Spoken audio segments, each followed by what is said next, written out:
seem like the type to love 'em, leave 'em, and disappear right after the song. So give me the night to show you, hold you. Don't leave me out here dancing alone. Assalamualaikum warahmatullahi wabarakatuh. Shalom, Om Swastiastu, Namo Buddhaya, salam kebajikan. Hari ini aku mau sharing sedikit tentang literasi digital. Karena di zaman sekarang, kemampuan ini penting banget buat kita semua. Apalagi yang sehari-harinya nggak lepas dari teknologi. Yuk langsung aja kita bahas bareng-bareng. Literasi digital ialah kemampuan seseorang dalam memahami, menggunakan, mengevaluasi, dan menciptakan informasi melalui teknologi digital secara bijak dan bertanggung jawab. Literasi ini mencakup keterampilan menggunakan internet, media sosial, perangkat lunak, serta menjaga keamanan dan etika dalam dunia digital. Konsep literasi digital menekankan keterampilan teknik, berpikir kritis, dan etika digital. Prinsip dasarnya meliputi aksesibilitas, ialah semua orang harus bisa mengakses teknologi. Keamanan ialah menghindari resiko digital dan menjaga privasi. Etika ialah bertanggung jawab dan sopan dalam komunikasi digital. Pemanfaatan ialah menggunakan teknologi untuk kebaikan hidup sehari-hari. Tingkatan literasi digital. Kompetensi dasar. Bisa menggunakan perangkat digital dan internet. Penggunaan digital memanfaatkan teknologi dalam pembelajaran dan pekerjaan. Transformasi digital menciptakan inovasi dan perubahan positif melalui teknologi. Elemen esensial literasi digital. Kultural ialah paham budaya digital dan pembedaan di dunia maya. Kognitif ialah berpikir kritis terhadap informasi digital.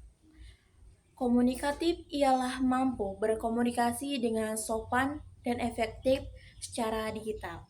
Kreatif ialah menghasilkan konten positif dan orisinal dalam pendidikan. Membantu mencari informasi lebih cepat, melatih kemampuan berpikir kritis dan problem solving, mendorong pembelajaran yang interaktif dan fleksibel, mempersiapkan mahasiswa menghadapi dunia kerja digital.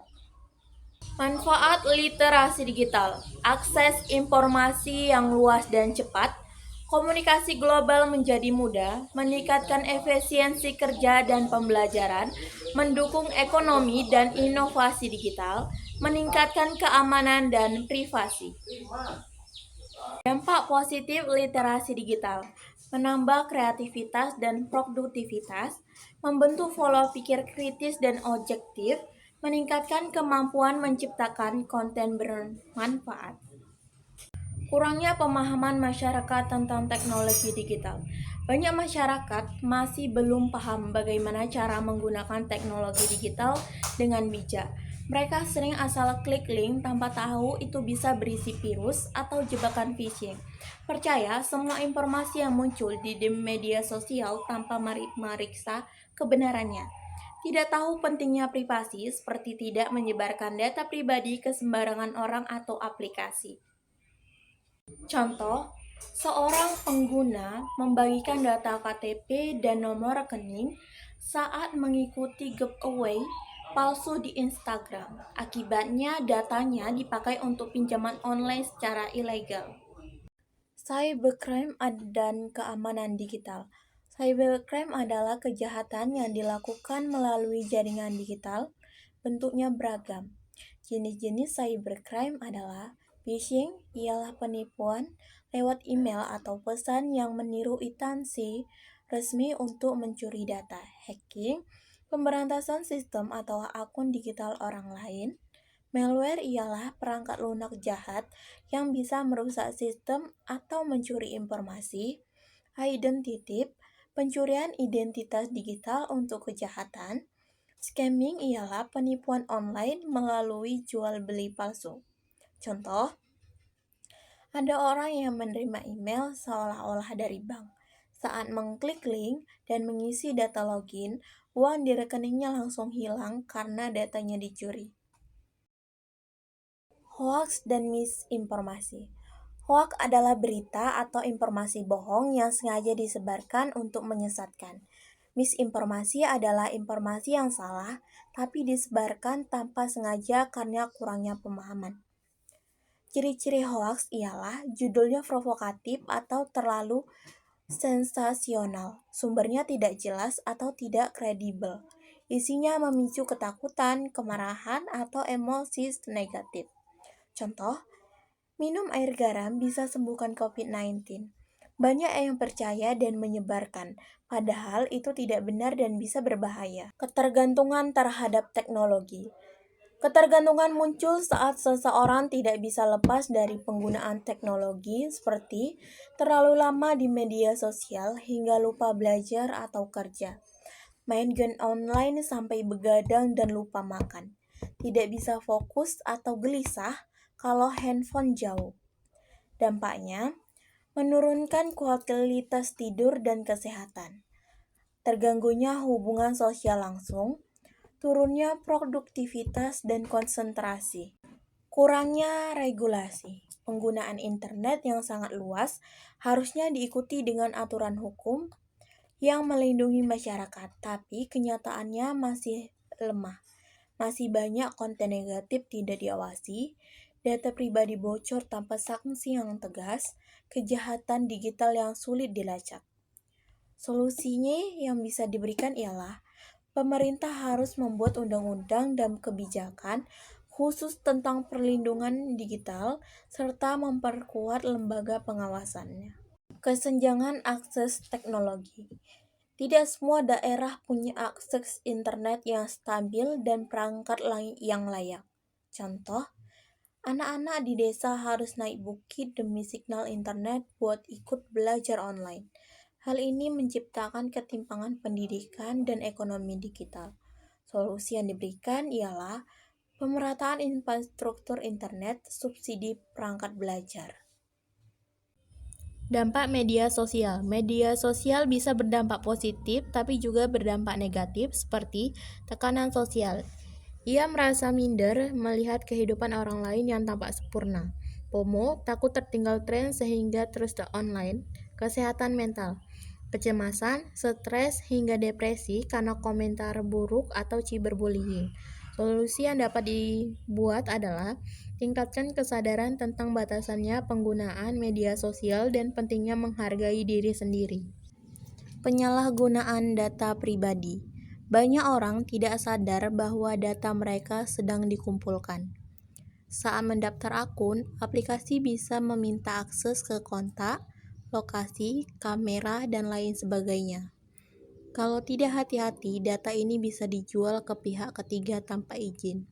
Contoh, aplikasi kuis kepribadian gratis ternyata mengumpulkan dan menjual data penggunaannya ke perusahaan iklan. Keamanan anak di dunia digital. Anak-anak sangat rentan di internet karena mudah terpapar konten dewasa, bisa terkena cyberbullying dari teman atau orang lain, bisa dimanipulasi predator online. Solusi yang diberikan ialah orang tua perlu memasang pengawasan, edukasi anak tentang batasan penggunaan gadget, dampingi anak saat bermain atau belajar online. Literasi digital dan transformasi digital. Transformasi digital adalah perubahan cara hidup dan kerja karena teknologi. Literasi digital membantu masyarakat beradaptasi dengan dunia kerja baru berbasis teknologi, menggunakan AI, IoT, Big Data, dan lain sebagainya. Berinovasi dalam berbagai bidang seperti pendidikan, kesehatan, dan ekonomi. Edukasi dan kesadaran. Salah satu solusi utama dari berbagai masalah digital adalah edukasi literasi digital yang dimulai sejak dini. Edukasi ini bisa diberikan lewat pendidikan formal, ialah mata pelajaran teknologi informasi komunikasi di sekolah, pelatihan guru, kurikulum berbasis digital. Pendidikan informal ialah workshop, webinar, dan pelatihan masyarakat. Peran keluarga. Orang tua mengajarkan etika dan batasan penggunaan teknologi di rumah. Tujuannya ialah agar masyarakat tahu cara berpikir kritis, menjaga keamanan, menghargai privasi, dan bijak dalam dunia digital. Regulasi dan kebijakan. Pemerintah harus hadir dengan membuat kebijakan atau regulasi yang melindungi pengguna internet. Contohnya, Undang-Undang Perlindungan Data Pribadi (PDP), sanksi bagi penyebar hoaks dan pelaku cybercrime. Pengawasan terhadap aplikasi dan platform digital. Tujuannya ialah menciptakan lingkungan digital yang aman dan adil, serta menekankan angka kejahatan digital. Pencegahan hoaks. Untuk mencegah hoaks, masyarakat harus dibekali dengan literasi media, yaitu kemampuan mengecek kebenaran informasi sebelum menyebarkannya, mencari sumber yang terpercaya dan kredibel, mengenali judul yang provokatif. Alat bantu yang bisa dipakai ialah gunakan situs seperti tubyhoax.id, Cek Kompakta, atau Google Fact Check. Penguatan keamanan digital. Setiap individu harus tahu dan menerapkan langkah-langkah keamanan digital seperti menggunakan password kuat dan berbeda di setiap akun, mengaktifkan autentifikasi 2 faktor, tidak sembarangan klik link atau unduh file dari sumber tidak dikenal, menghindari berbagi informasi pribadi secara publik. Contoh, saat daftar akun media sosial, aktifkan verifikasi lewat SMS atau email agar lebih aman. Peningkatan akses teknologi. Agar semua orang bisa merasakan manfaat teknologi, pemerintah perlu menyediakan jaringan internet yang merata hingga pelosok desa, membuat program bantuan perangkat digital untuk mahasiswa dan masyarakat kurang mampu, membantu pusat belajar digital seperti rumah belajar atau Liter Digital Center. Pengembangan keterampilan digital. Literasi digital bukan hanya soal tahu cara pakai teknologi, tapi juga soal menguasai keterampilan digital seperti desain grafis, pengolahan data, coding, videografi, membuat konten edukatif, e-commerce, atau aplikasi, berkomunikasi secara profesional melalui platform digital, solusi. Pelatihan berbasis digital harus dijadikan bagian dari kurikulum dan program pelatihan masyarakat. Pengelolaan rekam jejak digital. Rekam jejak digital adalah semua aktivitas kita yang terekam di internet, baik itu status, foto, komentar, atau informasi yang kita bagikan. Pentingnya mengelola jejak digital agar tidak merugikan masa depan, seperti saat melamar kerja atau kuliah, menjaga reputasi baik di dunia maya, menghindari penyalahgunaan data oleh pihak lain. Tips yang diberikan ialah hapus postingan lapa yang sensitif, jangan upload data pribadi seperti KTP dan lain sebagainya. Pikir dulu sebelum membagikan sesuatu. Membangun budaya digital positif. Kita semua berperan dalam menciptakan lingkungan digital yang sehat dengan cara saling menghormati di media sosial, tidak menyebarkan kebencian, provokasi, atau komentar negatif, menghargai perbedaan pendapat dan latar belakang. Hasil yang kita dapat ialah dunia digital jadi lebih tempat yang nyaman, aman, dan edukatif untuk semua kalangan. Kurangnya kesadaran jejak rekam digital. Sayangnya masih banyak orang yang belum sadar bahwa apa yang mereka bagikan di internet bisa berdampak lama bahkan permanen. Contoh, komentar kasar saat emosi bisa di-screenshot dan viral. Solusi yang dapat diberikan ialah selalu berpikir dampak sebelum posting. Jangan menganggap internet adalah tempat bebas tanpa aturan. Tanamkan prinsip bahwa apa yang kamu unggah hari ini bisa mengaruhi hidupmu esok. Kesimpulan yang dapat diambil ialah literasi digital adalah bekal utama di era teknologi. Bukan hanya soal bisa menggunakan perangkat, tapi juga tahu cara memakainya. Berpikir kritis, melindungi diri, beretika, dan memanfaatkan teknologi untuk kebaikan. Dengan literasi digital yang kuat, kita bisa membangun masyarakat yang cerdas, aman, dan positif di dunia maya maupun nyata. Sekian pembahasan tentang literasi digital, semoga bisa menambah wawasan dan jadi bekal buat kita semua agar lebih bijak dalam menggunakan teknologi. Terima kasih banyak udah nonton sampai selesai dan sampai jumpa di kesempatan berikutnya.